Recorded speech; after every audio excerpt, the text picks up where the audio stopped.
Good morning. It is Monday, May 12th. Here's what we're working on. Hamilton police are investigating 2 shootings over the weekend. Part of Hamilton's rail trail will be closed again today for encampment cleanup. And the Florida Panthers shut out the Leafs in Game 4, tying up the series.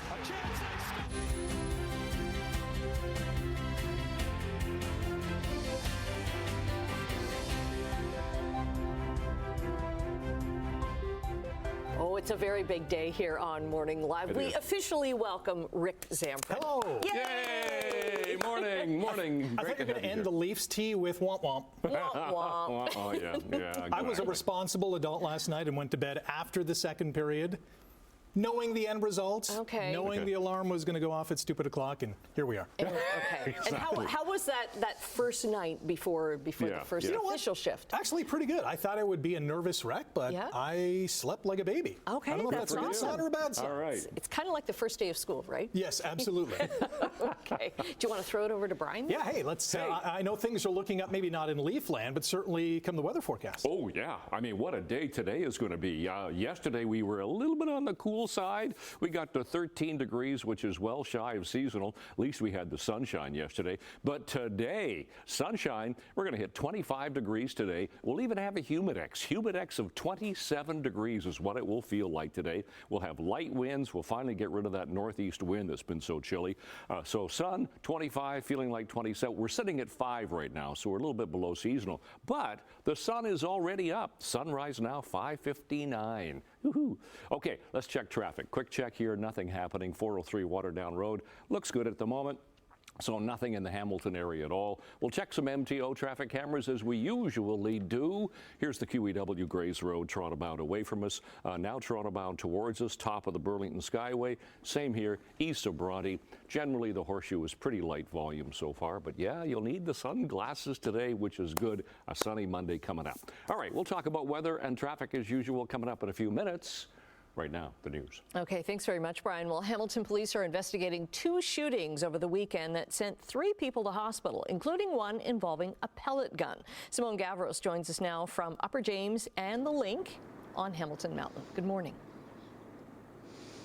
Good morning, Annette. This is the second shooting here on Upper James in less than a month. This latest shooting here at End Pocket here happened just before 2 a.m. on Sunday. And you can see here that there's still one bullet hole in the business window. It happened outside of the business. And then there's another bullet hole that's in the business next door here at Cash Money that just shattered the glass here. Now, of course, this is just down the street from where 21-year-old Harsimra Randawa was shot and killed by a stray bullet around in April. Now, the police say that the gun violence here followed some kind of fight between the 2 victims. A 28-year-old man and a 27-year-old man, both from Hamilton, were taken to hospital with serious but non-life-threatening injuries. Police are still tracking down footage of this shooting, but have a vehicle of interest. At this time, we're seeking to identify a vehicle of interest that fled the scene at about the time of the shooting. We're looking to identify a black SUV. We don't have a license plate or a make and model at this time, but we're asking businesses and residences in the area to check their surveillance cameras between 1:40 a.m. to 2:10 a.m. To see if they pick up that vehicle. Police are also investigating 2 random pellet gun shootings on Saturday, and one incident sent a 12-year-old to hospital. In both incidents, police say the suspects were seen driving a newer model, dark-colored Ford Mustang with distinctive white racing stripes extending from the hood of the trunk. Meantime, Niagara police believe a suspect wanted in connection to a Welland shooting is somewhere in Hamilton. 28-year-old Sean Krawick is wanted for a number of offenses, including aggravated assault and discharge of a firearm with intent to wound, endanger life, or prevent arrest. Now, police say that this man is considered armed and dangerous, and they are asking that if you do see him, don't approach and call 911. For now, Rick, back over to you. Part of Hamilton's rail trail will be closed again today for encampment cleanup. Sections of the path from the Wentworth Stairs to the Kenilworth Stairs will be closed starting at 7 this morning. The work is expected to continue until 3 this afternoon. Now, since Friday, City of Hamilton crews have been tearing down tents and shelters, prompting a rally yesterday to support those who have no place else to go, people like JP. We don't want special treatment. We just want to have a place where we can await transition. We have our own tents. It won't cost the city any money. The tents are being removed under a City of Hamilton bylaw, which prohibits camping in city parks. The city's temporary shelter site, which houses about 80 people on Barton Street West, has been at capacity since it was opened earlier this year. The owner of a hauling service in Haldimand County has been fined after raw sewage was dumped into a field in Selkirk. Christopher Reed, who owns DNC Pumping Service, has 2 years to pay a $10,000 fine under Ontario's Environmental Protection Act. The province says ministry staff were doing an inspection a couple of years ago when they saw raw sewage that had been released from a pumper truck that was stuck in a soybean field. Well, here is proof that every vote matters. A judicial recount is set for today in Newfoundland. In the Newfoundland riding of Terra Nova, the peninsulas, there is a 12-vote difference between the Liberal and Conservative candidates. The recount comes after a riding in Quebec flipped from the Bloc Québécois to the Liberals by a margin of just 1 vote. So that gives the Liberals 170 seats in the House of Commons, too short of a majority government. A recount is expected tomorrow in Milton East, Halton Hills South, where Liberal Christina Tesser-Dirksen is ahead of Conservative Parm Gill by 29 votes. In the Windsor-Tecumseh Lakeshore riding, a recount was granted after the Liberal incumbent argued several ballots were wrongly rejected after the validation process showed that he lost to his Conservative challenger by 77 votes. A new report shows Ontario hospitals spent over $9 billion on nurses and staff from for-profit agencies over 10 years. Hospitals use these agencies to fill temporary staffing gaps, but the rates can be double or even triple the normal wage. The Canadian Centre for Policy Alternatives reviewed financial statements from 134 hospitals and data from the Canadian Institute for Health Information. They found that from 2013 to 2023, public hospital staffing costs rose 6%, but spending on these private agencies jumped 98%. The study also found that in 2022-23, agency staff worked only 0.4% of all the frontline hours, but they made up 6% of the labor costs. The nonprofit that oversees Medical Alert bracelets in Canada is introducing technology connecting health records directly to 911 dispatchers. With 800,000 users across Canada, the bracelets help first responders identify medical conditions in emergencies when a person can't respond. The Medical Alert Canada Foundation says this technology could provide critical information when every second counts. It was tested in Ottawa this year and is expected to expand to other regions. It's time for sports, and Leafs fans, remember how you felt after Toronto took a 2-0 series lead against the defending champs? Pretty good. Well, that lead has now vanished. Kachuk for Hagee. Jones hammers it. Shielded by Wall. A chance they score. It's Carter for Hagee on the back door. And Florida breaks the ice. Waterdown's Carter Verhaeghe opened the scoring on the man advantage, one of 4 power plays the Panthers enjoyed in the first period alone. Sam Bennett added an insurance goal with 7:50 left in the third period, while Sergei Bobrovsky stopped 23 shots for his 5th career playoff shutout as the Panthers went on to beat the Leafs 2-0. Now that evens their second-round playoff series at 2-2. Joseph Woll stopped 35 shots for the Buds, who return home for Game 5 on Wednesday night. Brandlin for hits, enters the zone, Rantanen and waits, Deeks again, scores! Is anyone playing better than Mikko Rantanen right now? The Stars forward scored his playoff-leading 9th goal and added 2 assists as Dallas dumped the Jets 5-2 to take a 2-1 lead in their series. Jake Ottinger made 23 saves for Dallas, while Jet star Connor Hellebuck allowed 5 goals on 26 shots. Kyle Connor and Nino Niederreiter scored for Winnipeg, who will stay in Dallas for Game 4 tomorrow night. Michaela Cava and Brooke McQuigg each scored 2 goals to power the Minnesota Frost past the Toronto Septors 7-5 to take a 2-1 lead in their best-of-5 PWHL semifinal. The Frost can advance to the championship with a win in Game 4 on Wednesday. Maddie Rooney made 18 saves for the Frost, while Kristen Campbell stopped 17 shots for Toronto. Catherine Dubois scored in the fourth overtime period to lead the Montreal Victoire to a dramatic 3-2 win over Ottawa. It was the longest game in PWHL history, and it tied their best-of-5 semifinal series at a game apiece. Get a load of this stat. Ottawa outshot Montreal 65-56. That's crazy. Game 3 set for tomorrow night in the nation's capital. Well, this is really crushed. George Springer leaving the yard to the second deck. George Springer smacked a 3-run bomb in the 5th inning as the Blue Jays blasted the Mariners 9-1 to complete a 3-game sweep of Seattle. Addison Barger added his first home run of the season, a solo shot in the 7th. The suddenly red-hot Blue Jays are back to 500. They've won 7 of their last 11 games, including 4 in a row. Veterans reported to Ticats training camp at McMaster University yesterday, the same day the team announced a number of roster cuts. The biggest name on the list was quarterback Talia Tungavaloa. I think Leah has a lot of talent.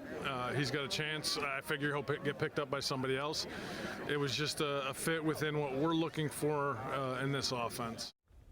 The Ticats return to the field today as they get ready for their preseason opener on May 24th against the visiting Toronto Argonauts. Okay, let's get you into this Monday morning, the 12th of May, and the sun is already up here this morning. It gets up earlier now. It's 5:59. Before we even start here, the sun's up. So we'll have the sun for the day today. Quick check on traffic because, you know, this time of the morning, there's nothing going on. 403 Waterdown Road.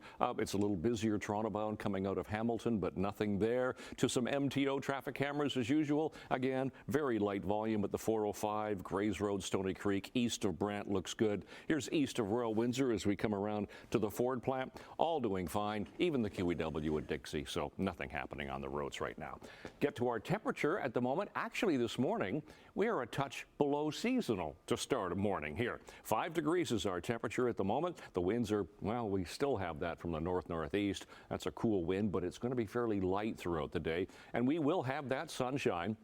It's a mainly clear sky right now, but the sky is going to be blue for the day today. Look at this for school today, 25 degrees with a humidex of 27, light winds, high UV index for the day today. Air quality, not quite where it was last week. We're in the low range last week, but we're going to bump up a little bit today into the moderate range because we will get that southerly flow pushing in with that low pressure system. So sun today, it's tonight we'll start to see some clouds, and then tomorrow the showers will settle in. It's about a 40% chance of showers, and that's going to bring our temperature down a bit. But look at the temps today. 24 for Niagara, 25 this end of the lake, even 26 for Brantford. Humidex values about 27. 20 to 24 for the rest of the horseshoe. Tonight, it's going to be a lot milder. 10 to 15 for Niagara, 11, 10 to 12 to 14 for the rest of us. We are looking at increasing clouds overnight. Some areas could get a shower. And then tomorrow, yeah, it looks like it's going to be fairly gray with clouds and showers. Temperatures anywhere from, well, cool for Burlington at 14, otherwise 17 to 19 to 20. But a different day tomorrow than it's going to be today. So enjoy the sun today. Out the door, 12th morning of May, it's mainly sunny. It's a touch on the cool side. Seasonal overnight low is now 7, so we're sitting a little bit below that at 5. And we'll look at the long-range forecast coming up. Annette, Rick. Okay, thanks very much, Brian. After the break, we're going to say good morning to Emily with a preview of what's to come in Chit Chat. And in business news, stock markets are expected to open significantly higher this morning after the U.S. and China reach a deal to cut tariffs temporarily. 6:16 right now on your Monday morning. We say good morning to Emily. Hi, Rick. Hello, how are you? How's it going over there? Top shelf. Yeah? Yeah, you're easing into it? Yeah. Are you nervous? Sweaty Annette's got me doing all the work. I'm happy to do so. Training him well. Yeah, that's like your next year, at least. Step 2, make her tea. Oh, you haven't done that yet? Not yet. Annette, come It's on. But we do know, like, we're very similar, actually, in the way that we have our tea. So, Oh. Yes. yeah. Well, this I will works make out. yours, too. Thank you. Okay. All right. Coming up in Chit Chat, we are going to be taking a look at Vince Vaughn's newest movie. We talked about in April, but it was released just in time for Mother's Day, so we're going to discuss about that. Cicely Strong and Colin Jost make surprise cameos in SNL's Cold Open. Yep. So good. And later on this morning, we'll tell you how AI is helping Candy Crush players. Okay. Yeah. I don't think I've ever played Candy Crush. My wife is a Candy Crush icon. Perfect. She's on okay. like level 9 billion. Wow. I think we need to check in. That's good. Yeah. She's feeding AI. Okay, thanks very much, Emily. Yeah. Taking a look at business news, the Canadian dollar is down 13 basis points this morning, trading overseas at 71.62 cents U.S. Gold is down more than 3%. It's fallen more than $100 an ounce to a one-month low after news of a major U.S.-China tariff rollback eased investor fears. We'll have more on that in just a moment. And crude oil is up $1.47 to $62.49 a barrel. Checking midday trading in Europe, markets are up at the moment. London, Frankfurt, and Paris with a triple-digit gain in Frankfurt. Over in Asia, markets were up across the board. Hong Kong rebounded nearly 700 points after China secured a trade deal with the U.S. And in North American markets, the TSX gained over 100 points on Friday. The Dow picked up 119, and the Nasdaq closed near the baseline. U.S. stock futures surged in pre-market trading because, well, Annette has more on that. Okay, a trade deal has been reached between the U.S. and China following talks in Switzerland over the weekend. Both countries have announced this morning they will temporarily cut tariffs on each other's goods by 115%. But this is only for 90 days. It starts on Wednesday. The American economy is reeling from U.S. President Donald Trump's 145% tariff hike on a lot of Chinese imports and also from China's retaliation. Goldman Sachs is predicting a key inflation gauge will effectively double by the end of the year.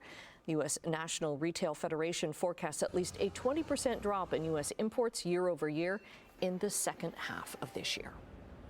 Fewer Canadians are traveling south of the border, and Air Canada is feeling the impact.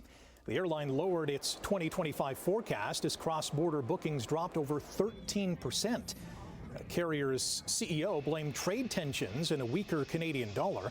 Air Canada is now cutting flights to U.S. hotspots like Florida and Las Vegas and is boosting routes to Europe, Asia, and Latin America instead. Despite a $102 million loss last quarter, its stock jumped 15% on Friday. We are keeping an eye on Canada's housing market this week. The Canadian Real Estate Association is set to release its April sales numbers on Thursday. A lot of potential buyers may be holding back because of uncertainty over the economic impact of U.S. tariffs in this country. In March, the number of homes sold across Canada dropped more than 9% compared to the same time last year. If you bought pumpkin seeds recently, you might want to check your pantry. The Canadian Food Inspection Agency is recalling some batches of organic pumpkin seeds in Ontario due to potential salmonella contamination. This includes the organic European raw pumpkin seeds from Austria sold at the Stone store in Guelph from March 30th to May 7th. And the Hope Eco Farm store brand organic pumpkin seeds sold in Aylmer from March 21st to May 9th. If you have these at home, you're asked to not consume or distribute them. Food infected with salmonella might not look or smell spoiled, but can still cause illness. 5 Starbucks in Ontario have ratified their first collective agreements. The United Steelworkers Union says the contracts are a significant milestone for collective bargaining at the coffee giant, especially after Starbucks closed its only unionized location in Vancouver a couple of years ago. There were also threats made against a Starbucks employee in Langley, BC for unionization activity. The newly ratified agreements include Starbucks in Ajax, Kitchener-Waterloo, and Toronto. Okay, taking a quick break right now. We'll check our tea situation. Brian's too. He's going to also check in with traffic and your 7-day forecast. 6:24, it is Monday again, and the 12th of May here, and the sun is up. It's going to be a lovely sunny day, and you can see the sun it'll be in your eyes this morning. QEW 406, there's no volume whatsoever. Different story, top of the Burlington Skyway Bridge, already getting slow as you come Toronto-bound lanes towards us, heading down to, well, it's always slow as you head through Fairview and making the corner into the sun at Brant. East of Bronte looks good still. Nothing Lorne Park. We'll dip into the 403 going through Mississauga. That's at Burnham Thorpe. Pretty good volume this morning, so no problems just as yet. Just starting to get a little slow across the Skyway, that's it. Check the temperatures we have. We are on the cool side this morning. For Hamilton, we're below seasonal, which is 7. So Hamilton's 5, 6 Grimsby, 8 Toronto, 9 for Mississauga. So I mentioned seasonal, 7 for the overnight low. 18 now for the daytime high, and we only got to 13 yesterday. Oh, but wait for today. Those are our sun times and our records for today. 29.0 back in 1991 was the record for today. I mean, we're going to get to the mid-20s, but not quite there. So for school today, for the first bell, should be 13 and lovely sunshine. After school, same thing, sun and 25 degrees. So that's the high for the day today. 25, humidex of 27, down to 11 tonight. The moon will be full once again. It's the flower moon right now, and it was actually full this morning. 17 degrees tomorrow, so quite a change in temperatures with showers. 20 in showers Wednesday. Chance of lingering showers now Thursday, Friday, even into Saturday. We'll get some sun. Oh, but this, of course, this coming weekend is the Victoria Day weekend. Monday's the holiday. So Saturday and Sunday, we're looking at 20 and then 17 with the sunshine. That's your forecast. Annette, Rick. Okay, thanks very much. Well, there is going to be a very tall delivery at the Toronto Zoo in a few months. The zoo says an 11-and-a-half-year-old giraffe named Mistari is 6 months into her pregnancy. It's going to be a while. The gestation period for giraffes is between 13 and 16 months. The zoo says Mistari's pregnancy happened through a breeding program to help the giraffe species survive. She was paired with a 12-and-a-half-year-old mating partner named Kiko. The zoo says careful breeding instructions were followed. Mistari started showing signs of being pregnant back in January. Fun fact, did you know baby giraffes are born, so the mums give birth standing up. Okay. So they have a 6-foot drop when they're born, and they start taking their first steps within an hour because they have to be able, in the wild, they have to be able to flee, right? Mm-hmm. Too bad they didn't have one of those stuntman inflatable devices where the giraffe just lands in there. I'm sure there's a soft landing. Okay, we've got lots more to come. Stay with us. Very nice.